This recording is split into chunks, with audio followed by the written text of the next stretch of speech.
கர்த்தருடைய கிரியைகளையும் ஆழத்திலே அவருடைய அதிசயங்களையும் காண்கிறார்கள். அவர்கள் கர்த்தருடைய கிரியைகளையும் ஆழத்திலே அவருடைய அதிசயங்களையும் காண்கிறார்கள். கரங்களை உயர்த்தி ஹல்லேலூயா. கர்த்தருடைய ஆவியானவர் கடந்த நாட்களிலே இந்த வார்த்தையை கொண்டு இடைபட ஆரம்பித்தார். கடந்த 2 நாட்களுக்கு முன்பதாக என்று நினைக்கிறேன், இரவு நேரத்தில் இந்த வார்த்தையை எடுத்து அப்படியே தியானித்து சர்ச் கீழே இந்த சைடில் அப்படியே நடந்து ஜெபம் பண்ணிட்டு இந்த வார்த்தையை தியானிச்சுட்டு இருக்கும்போது கர்த்தர் பேசிக்கொண்டே இருந்தார். அந்த பேசின வார்த்தைகளை எல்லாம் தான் எழுதி கொண்டு வந்திருக்கிறேன். ஆழத்திலே அவருடைய அதிசயங்களை காண்கிறார்கள். நான் சொல்லுகிற வார்த்தைகளை நல்லா கவனிக்கணும். செய்திக்குள்ளே போவதற்கு முன்பதாக நாம் வசனத்தை எப்படி கேட்கிறோம், கேட்ட வார்த்தைகளை எப்படி நம்புகிறோம், கேட்ட வார்த்தைகளை எப்படி காத்துக்கொள்கிறோம், கேட்ட வார்த்தைகளுக்கு எப்படி ஒப்பு கொடுக்கிறோம், இவைகளின் அடிப்படையில் தான் இந்த வார்த்தை நம்முடைய வாழ்க்கையிலே பலன் செய்யும். இல்லைன்னா போன வெள்ளிக்கிழமை ஒரு வேர்டு, இந்த வெள்ளிக்கிழமை இன்னொரு வேர்டு. இதை இந்த வார்த்தையை ஆலயத்துக்குள்ளும் இருந்து ஆங்காங்கும் இருந்து கேட்கிற அத்தனை ஜனங்களுக்கு சொல்லுகிறேன். எப்படி கேட்கிறோம், கேட்ட வார்த்தை எப்படி நம்புகிறோம், கேட்ட வார்த்தை எப்படி காத்து கொள்ளுகிறோம், கேட்ட வார்த்தைகளுக்கு எப்படி ஒப்பு கொடுக்கிறோம், இவைகளின் அடிப்படையில் தான் வசனம் நம்முடைய வாழ்க்கையில பலிக்கும். வசனம் பலிக்கணும். அப்பதான் அது நிறைவேறுகிற அனுபவம். நான் வருவேன் கேட்பேன் போவேன், வருவேன் கேட்பேன் போவேன், அப்படி அல்ல, அதை தாண்டி. எனவே சொல்லப்படுகிற வார்த்தைகள் கர்த்தர் ஜனங்களோடு பேச விரும்பிதான் ஒவ்வொரு வாரமும் அவருடைய பொக்கிஷ சாலையை திறந்து அவருடைய வார்த்தையை நமக்கு எடுத்து கிருபையாய் தருகிறார். அல்லேலூயா. அதனாலதான் வேதம் சொல்லுகிறது, இதை வாசிக்கிறவன் பாக்கியவான், இதை கேட்கிறவன் பாக்கியவான், இதை கை கொள்ளுகிறவன் பாக்கியவான் என்று எழுது. கர்த்தர் நல்லவர். வசனத்தை நேசிக்கிற ஒரு கூட்டத்தை கர்த்தர் ஏற்படுத்தி இருப்பதற்காக ஆண்டவருக்கு ஸ்தோத்திரம். ஆழத்திலே அவருடைய அதிசயங்களை காண்கிறார்கள். ஆழத்தின் அனுபவத்தில் 2 விதமான காரியங்களை பார்க்க முடியும். ஒன்று ஆசீர்வாதமான அனுபவங்களையும் பார்க்க முடியும். முத்து எடுக்கணும்னா ஆழத்துக்கு தான் போகணும்.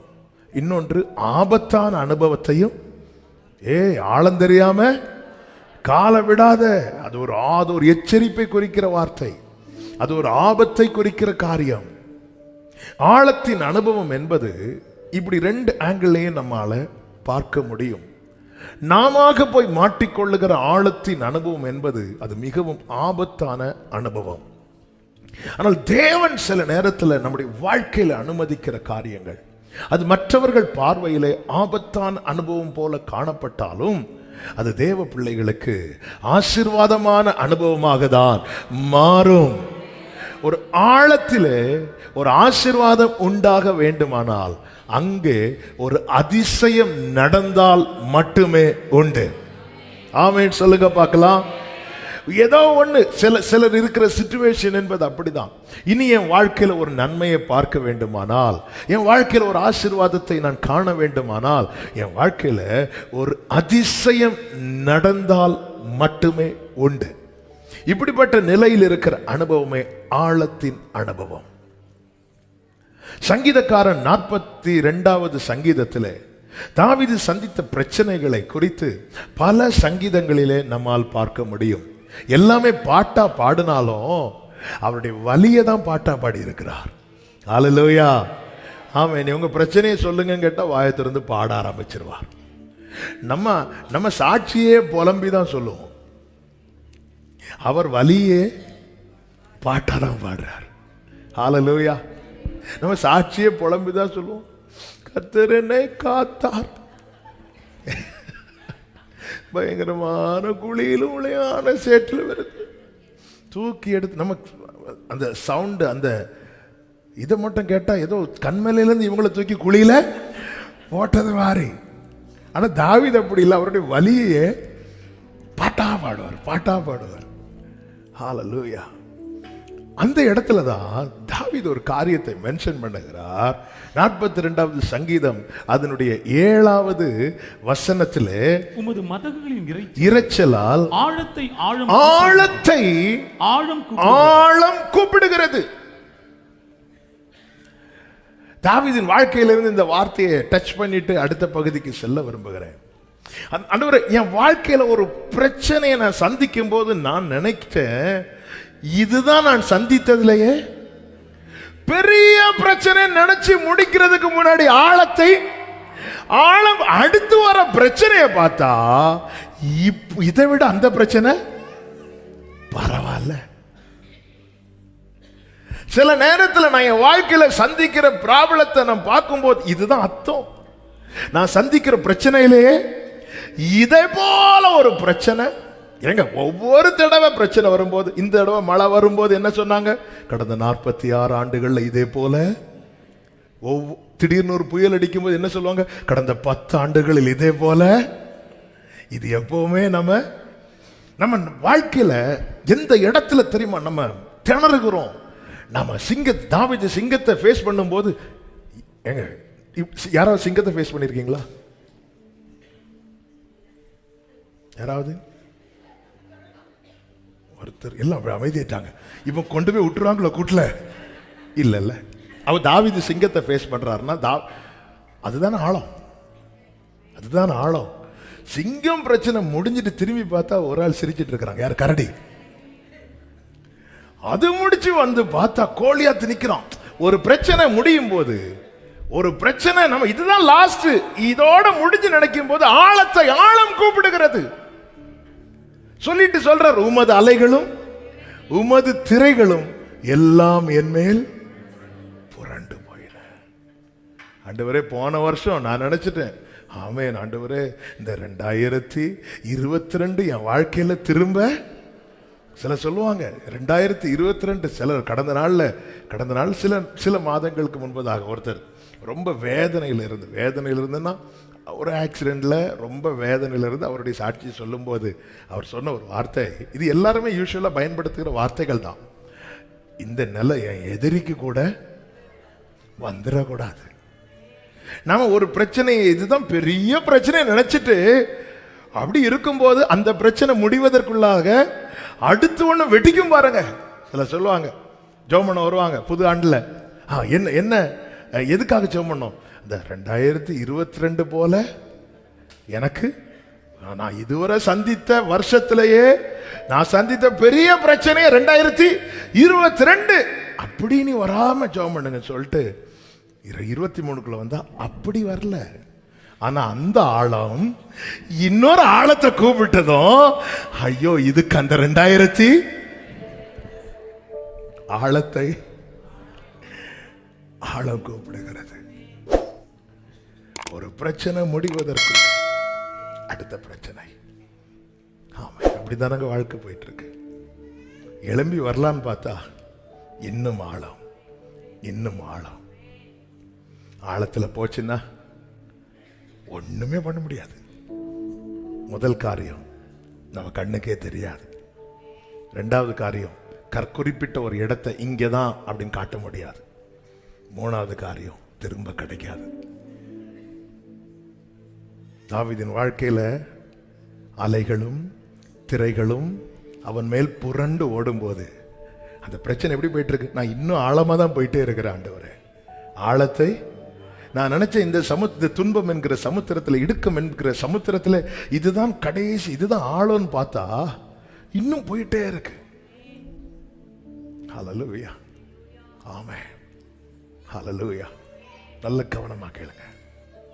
இந்த இடத்துல தான் நம்முடைய வாழ்க்கையே பெரிய கேள்விக்குறியா இருக்கும். ஆமென். இத்தனை ஆண்டுகள், 40 வருஷம், 45 வருஷம், 50 வருஷம் உங்க லைஃப் எப்படி சிஸ்டர் போயிட்டு இருக்கு? ஆழம் கூப்பிடுது. வந்துட்டான், வா. ஆழத்தை ஆழம் கூப்பிடுகிறது. இப்படிதான் நான் டிராவல் பண்ணிட்டே இருக்கிறேன். ஆண்டவரை குறித்து வேதம் சொல்லுகிறது, ஆதியிலே தேவன் வானத்தையும் பூமியை சிருஷ்டித்தார். பூமியானது ஆழத்தின் மேல், அடுத்த வார்த்தை, தேவ ஆவியானவர் ஜலத்தின் மேல். ஆமென். ஆவியானவர் எங்க இருக்கிறார்? ஜலத்தின்.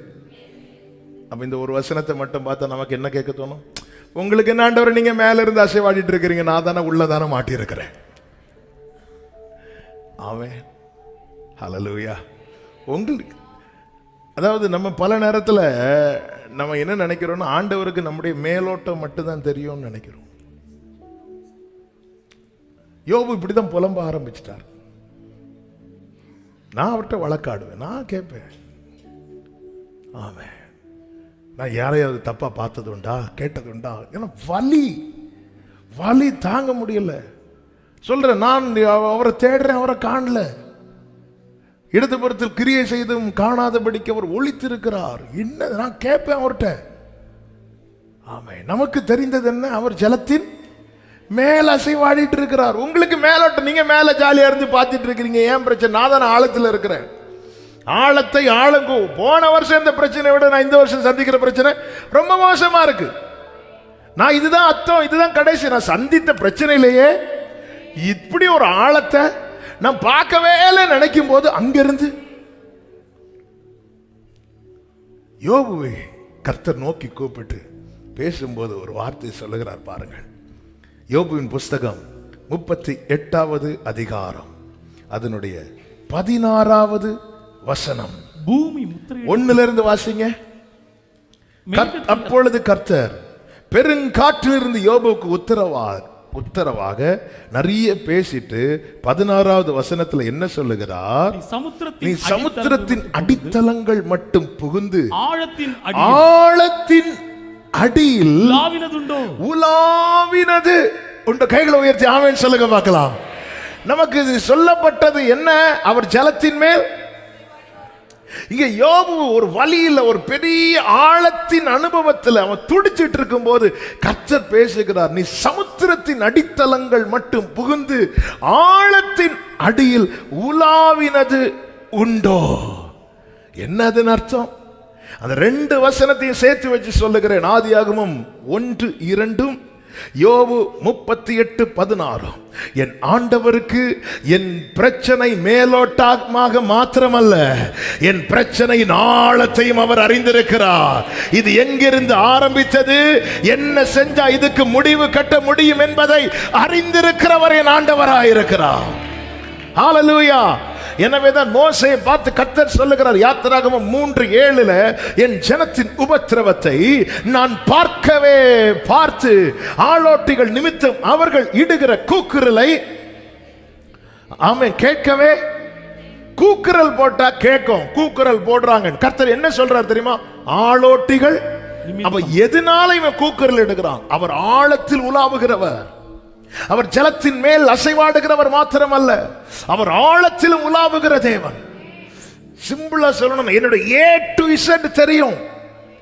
அவர் என் நோயை குணமாக்குகிறவர் மாத்திரமல்ல, அந்த நோய்க்கான காரணத்தையும் சரி செய்கிறவர். எனவேதான் திமிர்வாத காரனை சுமந்து கொண்டு வரும்போது ஆமென், உன் வியாதி உன்னை விட்டு விலகுவதாக என்று சொல்வதற்கு பதிலாக உன் பாவங்கள் உனக்கு மன்னிக்கப்பட்டது என்றார்.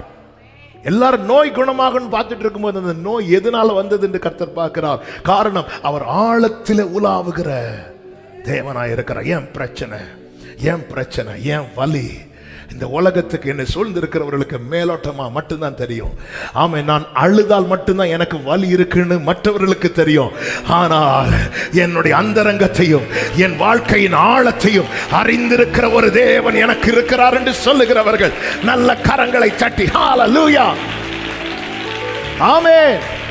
ஏசாயா 30வது அதிகாரம் அதனுடைய 26வது வசனத்திலே ஆமென் 12, 13 வசனங்களிலே எரேமியா 30வது அதிகாரம் 12, 13 வசனங்களிலே கர்த்தர் இப்படி சொல்லுகிறார், உன் புண் ஆறாததாயும் உன் காயம் கொடிதாயும் இருக்கிறது. உனக்கு புண் இருக்கு, உனக்கு காயம் இருக்கு, இப்படி மேலோட்டமா பார்க்கிறவங்க சொல்லுவாங்க. ஆனா அந்த புண் எப்படிப்பட்டதா இருக்குது? அது ஆறாததா இருக்கிறது. அந்த காயம் எப்படிப்பட்டதா இருக்கிறது? கொடிதாயும் இருக்கு. கொடிதா இருக்கிறது. இன்க்யூரபிள், ஆறாததா இருக்கிறது. இது எப்படி ஆண்டவர் உங்களுக்கு தெரியும்? ஆழத்தில் உலாவுகிறவர், ஆழத்தில் உலாவுகிறவர். எனக்கு தெரியாது என் பிரச்சனை எப்படி போயிட்டு இருக்கு. ஆழத்தை ஆழம் கூப்பிடுகிறது. கர்த்தர் சொல்லுகிறார், உன்னுடைய அந்த கடைசி ஆழம் இருக்குல்ல, அங்க நான் உலாவிட்டு வந்துட்டேன். ஹல்லேலூயா. என்னுடைய ஆயுளில், என்னுடைய வாழ்நாளில் நான் ஒருவேளை சந்தித்திருக்கலாம், சந்தித்து கொண்டிருக்கலாம், சந்திக்க போகலாம். நான் சந்திக்கிற பெரிய பிரச்சனை எது, நான் பார்க்க போகிற பெரிய ஆழம் எது என்று எனக்கு தெரியாது. ஆனால் எனக்கு ஒண்ணு தெரியும், என்னை அழைத்தவர் என்னுடைய ஆழங்களிலும் அவர் உலாவி இருக்கிறார். எப்படி நடத்தணும்னு அவருக்கு தெரியும், எப்படி கொண்டு போகணும்னு அவருக்கு தெரியும். ஆமென் சொல்லுங்க பார்க்கலாம். உன் புண் ஆறாததாயும் உன் காயம் கொடிதாயும் இருக்கிறது. அடுத்த வசனம், உன் காயங்களை கட்டும்படி, உன் காயங்களை கட்டும்படி உனக்காக ஏற்படுவார் இல்லை. ஆழத்தை அறிந்தவருக்கு தாங்க தெரியும். சூழ்ந்து இருக்கிறவங்க காயப்படுத்துவாங்களே தவிர காயத்தை கட்ட மாட்டாங்க. மேலோட்டமாய் பார்க்கிறவர் அல்ல சகோதரி உன் ஆண்டவர். ஏதோ நீ ஃப்ரைடே வரும்போது, சண்டே வரும்போது பார்த்துட்டு பாய் சொல்லுகிறவர் அல்ல அவர். உன்னுடைய ஆழங்களில் உலாவுகிறவர். உன் பிரச்சனை என்ன, உனக்கு இன்னும் பிரச்சனை வந்தா யார் நிற்பாங்க, யார் வரும், எல்லாவற்றையும் அறிந்திருக்கிறவர். ஆமென் சொல்லுங்க பார்க்கலாம். மேலோட்டமாய் பார்க்கிறவர் அல்ல. அப்படி பார்த்துட்டு கூட்டத்தில் வந்தா எல்லாரும் நல்லா இருங்க, கர்த்தர் உங்களை ஆசீர்வதிப்பாராக இப்படி சொல்லி அனுப்புகிறவர் அல்ல. ஹல்லேலூயா. என்னை தொட்டது யார்? அத்தனை கூட்டங்கள் நடுவில் கேட்கிறார், என்னிடத்திலிருந்து வல்லமை புறப்பட்டது. ஆமென் ஆண்டவரே. வேற எத்தனை பேர் தொட்டிருக்கிறாங்க, அவங்களுக்கு இப்பொழுது தேவையல்ல. இந்த கூட்டத்தின் நடுவில் தேவையுள்ள ஒருவள் இருக்கிறாள். 12 வருடம் பாடுபட்ட ஒருவள் இருக்கிறாள். யாரது? கர்த்தர் நிற்கிறாரு. ஆழங்களில் உலாவுகிற கர்த்தரவர். திரளான ஜனங்கள் இயேசுவை சூழ்ந்து வரும்போது காட்டத்தி மரத்துக்கு கீழே நின்று கண்ணாந்து சகைவை பார்க்கிறார். ஆழத்தை அறிந்திருக்கிறார். அவனுக்கு இப்போ தேவை என்ன? என் ஆண்டவர் யார் தெரியுமா? பரிகாரி. வலது கரத்தை உயர்த்தி சொல்லுங்க, இயேசு என் பரிகாரி, என் பரிகாரி. ஹல்லேலூயா. என் ஜீவிய நாட்களெல்லாம் இயேசு என் பரிகாரி. ஆமென். உன் காயங்களை கட்டும்படி உனக்காக ஏற்படுவார் இல்லை. உன்னை சொஸ்தப்படுத்தும் ஔஷதங்களும் இல்லை. ஏன்னா ஆழத்தை பார்த்துட்டார். இங்க பாருமா, இப்ப மேலோட்டமா நிறைய பூச்சி போடுறாங்க, ஒன்னும் செய்யாது, 2 நாள்ல சரியாயிரும், 3 நாள்ல சரியாயிரும். இல்ல, உனக்கு ஔஷதம் இல்ல. இப்படி எத்தனை 2 நாளை பார்த்துட்டோம். இந்த மாதத்தில் உங்களுக்கு எத்தனை மாதத்தை பார்த்தாச்சு. இந்த 2023 உங்களுக்கு. ஆமென். ஆண்டவர் ஆழத்தை பார்த்துட்டு வந்து சொல்றாரு, உன் பிரச்சனை எப்படிப்பட்ட பிரச்சனை தெரியுமா? உன்னை சொஸ்தப்படுத்தும்படி. ஏன் நிறைய பேர் உனக்கு நீ ஃபோன் பண்ணி ஃபோன் எடுக்கல தெரியுமா? அவங்க கிட்ட மெடிசின் இல்லை, அது அவங்க மிஸ்டேக்கு இல்லை. நம்ம தேவைக்கு ஃபோன் பண்ணும்போது ஏன் அவங்க ஃபோன் எடுக்கல? அவங்க கிட்ட ஔஷதங்கள் இல்லை, அதனால ஃபோன் எடுக்கல. ஒரு கடையில் பிஸ்னஸ் நடக்குது, எல்லா பொருளும் சேல் ஆயிட்டுன்னு வைங்களேன், அடுத்து கேட்குறவங்களுக்கு இல்லைன்னு வரும்போது அவங்க என்ன செய்வாங்க? கடையை க்ளோஸ் பண்ணுவாங்க. என்னங்க நீங்கள் நைட்டு 10 மணிக்கு தானே க்ளோஸ் பண்ணீங்க? இல்லை, 7 மணிக்கு எங்களுக்கு ஸ்டாக் எல்லாம் தீர்ந்துட்டு. நீ வரவங்கள்ட்ட அப்போ என்ன தான் சொல்ல முடியும்? இல்லை. அப்படி இல்லைன்னு சொல்கிற செய்தியை அவாய்ட் பண்ணுறதுக்காக அவங்க என்ன செய்கிறாங்க? கடையை க்ளோஸ் பண்ணுறாங்க. அநேகர் ஃபோன் எடுக்காததுக்கு ரீசன் என்ன? உங்களுக்குன்னு ஒரு பிரச்சனை வரும்போது நீங்கள் கூப்பிட்டு அநேகர் அட்டன் பண்ணாததுக்கு ரீசன் என்ன? அவங்க கிட்ட மெடிசின் இல்லை. இல்ல. ஆனால் ஆழத்தை அறிந்தவர் சொல்றார், இங்க பாரு, உன் காயம் ஆறாத காயம், உன் புண் ஆறாத பொண்ணு, உன் காயங்களை கட்டும்படி உனக்காக ஏற்படுவார் இல்லை. காரணம், உன்னை சொஸ்தப்படுத்தும் ஔஷதங்கள் இல்லை. அதனால எல்லாரும் என்ன சொல்லிட்டாங்க? 17வது வசனத்துல, உன்னை விசாரிப்பாரற்ற இவனுக்குன்னு இவளுக்குன்னு யாரும் இல்லைன்னு சொல்றாங்க. உன் வாழ்க்கையை மேலோட்டமா பார்த்து நிறைய பேர் இப்படி எழுதிட்டாங்க. தள்ளுண்டவள் என்று பெயரிட்டபடியா நான் உனக்கு ஆரோக்கியம் வர பண்ணி உன் காயங்களை நல்ல கரங்களை தட்டி ஆமென் சொல்லுங்க பார்க்கலாம். என் வாழ்வின் ஆழங்களில் உலாவுகிற ஒரு கர்த்தர் உண்டு. எனக்கென்று யாரும் இல்லாமல் போனாலும் என்னை சொஸ்தப்படுத்தும் ஔஷதங்கள் என்னை சூழ்ந்திருக்கிறவர்கள் கையில் இல்லாமல் போனாலும் என்னை அழைத்தவரால் எனக்கு ஆறுதலையும் ஆரோக்கியத்தையும் தர முடியும். நல்ல நல்ல நல்ல பார்த்தீங்கன்னா தெரியும். பொதுவாகவே ஆமே இந்த ஃபர்ஸ்ட் எய்டு பண்றாங்கல்ல, அது எதுக்கு? ஃபர்ஸ்ட் எய்ட் பண்றது ஆரோக்கியம் வரவா, ஆறுதல் வரவா? ஆறுதல். ஆறுதல். ஃபர்ஸ்ட் எய்ட் பண்றதெல்லாம் எதுக்கு? ஆறுதல், ஆற்றுறது, ஆற்றுறது. ஆமென். இப்படிதான் எல்லாரும் பண்ணுவாங்க. முதல்ல ஆற்றுறாங்க, அதுக்கப்புறம் தான் ஆரோக்கியம். ஆனா ஆண்டவர் பாருங்க, நான் உனக்கு ஆரோக்கியம் வர பண்ணி காயங்களை, பல நேரத்தில் அவர் மேல மருந்து போடுவார்னு பார்த்தா உள்ள போட்டுட்டு இருக்கிறார். நான் சொல்றது இவ நல்ல கவனிச்சிங்கன்னா உங்களுக்கு புரிய வரும். வெளியே மாற்றத்தை நான் எதிர்பார்த்துட்டு இருக்கிறேன். ஆமே, அவர் உள்ள போட்டுட்டே இருக்கிறார், உள்ள போட்டுட்டே இருக்கிறார், உள்ள போட்டுட்டே இருக்கிறார். என் ஜனத்தின் அடிக்காயத்தை நான் குணமாக்கும் நாளில், என் ஜனத்தின் அடிக்காயத்தை ராபா காலம். ஆமே ஆமே. நீங்கள் ஒன்றுக்கும் கவலைப்படாமல் எல்லாவற்றையும் ஸ்தோத்திரத்துடனே கூடிய ஜெபத்தினாலும் வேண்டுதலினாலும் தேவனுக்கு தெரியப்படுத்துங்கள். அப்படி தெரியப்படுத்தும் போது எல்லா புத்திக்கும் மேலான அது எங்க? வெளியா உள்ளயா? உள்ள உள்ள உள்ள. வெளியே இப்ப சாதாரணமா தான் இருக்கும், வெளியே அப்படிதான் இருக்கும். ஆனா ஒரு நாள் இது வெளியே வரும். ஆமென் சொல்லுங்க பார்க்கலாம். ஆமென் சொல்லுங்க பார்க்கலாம். அல்லேலூயா. கர்த்தர் ஒரு மரத்தை பார்த்து சபிப்பார், ஒரு மரத்தை பார்த்து சபிப்பார். சீஷர்கள் அடுத்த நாள் வந்து பார்க்கும்போது என்ன ஆகும்? அந்த மரம் எவ்வளவு நேரத்தில்? 24 hours. ஓகே. ஆனால் மத்தேயு சுவிசேஷத்தில் நான் அது ரெஃபரன்ஸ், நான் அந்த செய்தியில் எடுக்காதனால எனக்கு சரியா ரெஃபரன்ஸ் தெரியல.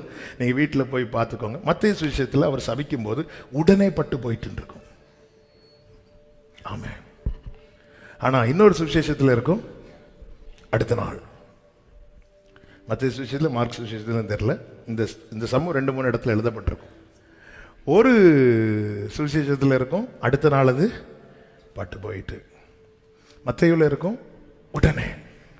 அப்போ கேட்கலாம், அப்போ பைபிள் என்ன மாறி இருக்கு? இல்லை, அவர் சொன்ன உடனே என்ன ஆயிட்டு? பட்டு போயிட்டு. எங்கேருந்து பட்டு வந்துச்சு தெரியுமா? வேர்ல இருந்து. ஆனால் என்னைக்கு தெரிஞ்சு தெரியுமா?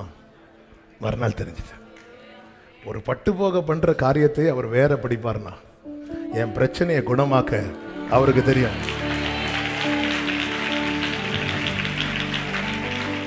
இன்னைக்கு வெளியே தெரியாது, இன்னைக்கு வெளியே தெரியாது, ஆனா நாளைக்கு தெரியும், நாளைக்கு தெரிய வரும்.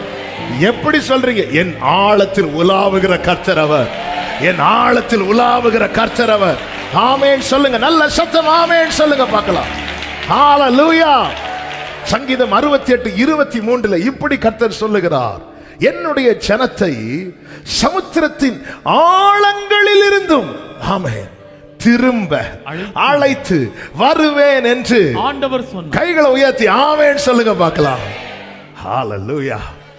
சமுத்திரத்தின் ஆழங்களில் இருந்தும் ஆமென். ஹalleluya. ஹalleluya. ஆழத்துல போனா தெரியாதுங்க, வலை போட்டாலும் மாட்டாது, தூண்டில் போட்டாலும் அகப்படாது. மீன் பிடிக்கிறவங்க அந்த மீனை மேலே வர பண்றதுக்கு என்னெல்லாம் பண்ணுவாங்களோ அதை செய்வாங்க. ஆழத்துக்கு போனா காணல. சில 2 வருஷத்துக்கு 2-3 வருஷத்துக்கு முன்னாடி எங்களோட சாங் ஷூட்டுக்காக போயிருக்கிறோம், இந்த எழுந்தருளும் சாங் ஷூட்டுக்கு. அப்போ வந்து அந்த ட்ரோன் கேமரா வச்சு அப்படியே அந்த பீச் ஏரியாவில் எடுத்துகிட்டே இருக்கிறாங்க.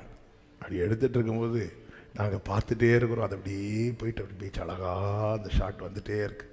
வந்துட்டே இருக்கும்போது கடலுக்கு மேலே கொஞ்சம் உள்ளே போனதும் அதுக்கு என்ன ஆச்சோ தெரில, பாய் சொல்லிட்டு சமக்குன்னு உள்ளே போயிட்டு என் கூட வந்தது ஒரு தம்பி கடலுக்குள்ளே போகிறாங்க. அலடே வந்துரு வேண்டாம். அவ கொஞ்ச நேரத்தில் எங்கே விழுந்து, இங்கே தான் விழுந்து, அடுத்து இதில் தான் விழுந்துருக்குமோ, இதில் விழுந்துச்சு. உடனே அங்குள்ள ஒருத்தங்களுக்கு, அந்த ஏரியாவில் உள்ள ஒருத்தங்களுக்கு ஃபோன் பண்ணி இப்படி ட்ரோன் கேமரா உள்ளே விழுந்துட்டு, அவர் எந்த இடத்துல, இந்த இடத்துல, ஒன்றும் இல்லை அது கிடைக்காது வச்சுருங்க அப்படின்ட்டார். ஒன்றும் இல்லைன்னு சொன்னது நாங்கள் எடுத்து தரோம். ஒன்றும் இல்லை அங்கே போனால் கிடைக்க வாய்ப்பே இல்லை. ஆமாம், இத்தனைக்கு அது ஆழம் கிடையாது. கரையிலிருந்து ஒரு 10 அடி, ஒரு 20 அடி அவ்வளோதான் அந்த இடத்துல விழுந்துட்டு கிடைக்கல, அவ்வளோதான் போச்சு. ஆமாம், ஆனால் கர்த்தர் சொல்றார், என்னுடைய ஜனத்தை சமுத்திரத்தின் ஆழங்களிலிருந்து திரும்ப திரும்ப திரும்ப திரும்ப திரும்ப எனக்கு ஒரு தேவன் உண்டு, என் ஆழங்களை அறிகிறவர், அவரால் என்ன திரும்ப திரும்ப இந்த ஆழத்திலிருந்து கொண்டு வர முடியும். அல்லேலூயா. நீரன் சொந்தம், நீரன் பக்கம், துன்ப வேளைகளில் ஆழியின் ஆழங்களில் ஆனந்தம் நீர் எனக்கு.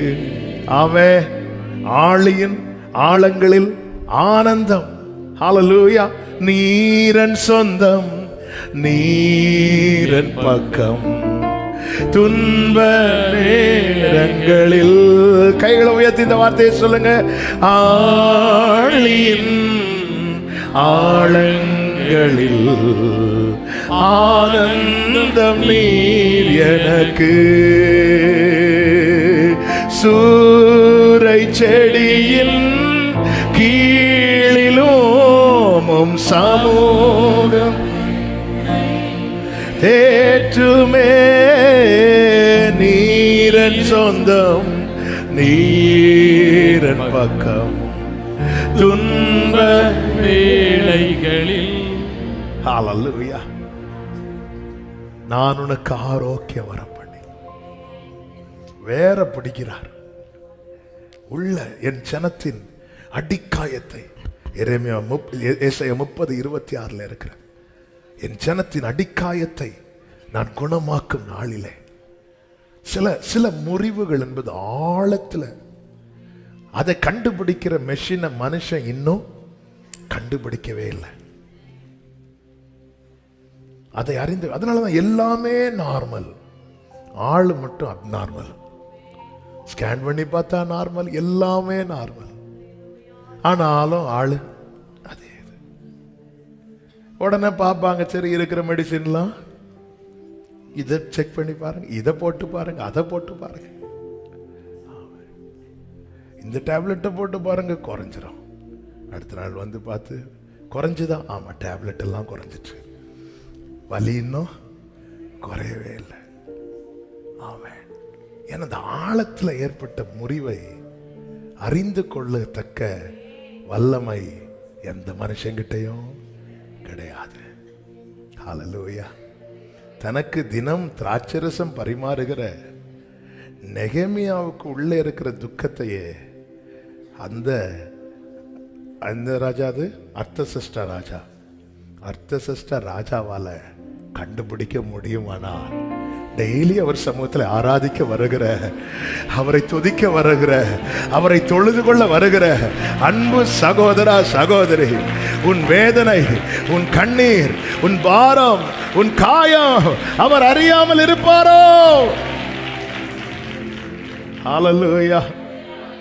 பலவீன நேரம் கிருபை உனக்கு போதும், பலவீனத்தில் பலன் தருவேன் என்றீர். பலவீன நேரம், ஆமென், கிருபை உனக்கு போதும், என் பலவீனத்தில் பலன் தருவேன்.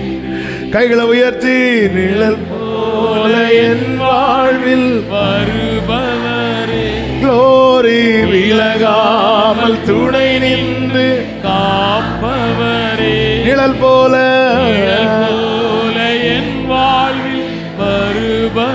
விலகாமல் விலகாமல் துணை நின்று ஒரே சத்தமாய் சொல்லுங்க, நீர் போதும் என் வாழ்விலே. ஏசையா நீர் போதும் என் வாழ்வில் நீர் போதுமே, நீர் போதும் என் வாழ்வில் ஏசையா நீர் போதும். என் வாழ்வில். எனவேதான், அதாவது உள்ள போயிட்டோம், இனி அவ்வளவுதான், இனி எழும்பி வர முடியாதுன்னு சொல்லி நம்பிக்கையை விட்டுறக்கூடாது. 141வது சங்கீதத்தில் சங்கீதக்காரன் இப்படி சொல்லுகிறார், 7-8 வசனங்கள். பூமியின் மேல் ஒருவன் மரத்தை வெட்டி பிளக்கிறது போல எங்கள் எலும்புகள் பாதாள வாய்க்கு நேராய் சிதறடிக்கப்பட்டிருக்கிறது. ஆனாலும் ஆண்டவராகிய கர்த்தாவே, என் கண்கள் உம்மை நோக்கி. கண்கள், இந்த வார்த்தை கவனிச்சீங்களா? தாவீது தன்னுடைய நிலைமையை சொல்றான். ஒரு மரத்தை வெட்டி பிளந்துட்டாங்கன்னா அதுக்கப்புறம் அதை மரமா பார்க்க மாட்டாங்க, அது விறகா மட்டும்தான் பார்ப்பாங்க. 7வது வசனத்தை ஒரு விஷயம் கூட, பூமியின் மேல் ஒருவன் மரத்தை வெட்டி பிளந்துட்டா அதுக்கப்புறம் அது மரம்னு சொல்ல மாட்டாங்க, அது விறகு. ஆண்டவரே, அதே போல எங்கள் எலும்புகள் பாதாள வாய்க்கு, நான் வாசிக்கிறேன், பாதாள வாய்க்கு நேராக. இனி என் நிலைமையை பார்த்து பாடி எப்ப எடுக்க போறீங்கன்னு தான் கேட்பாங்களே தவிர,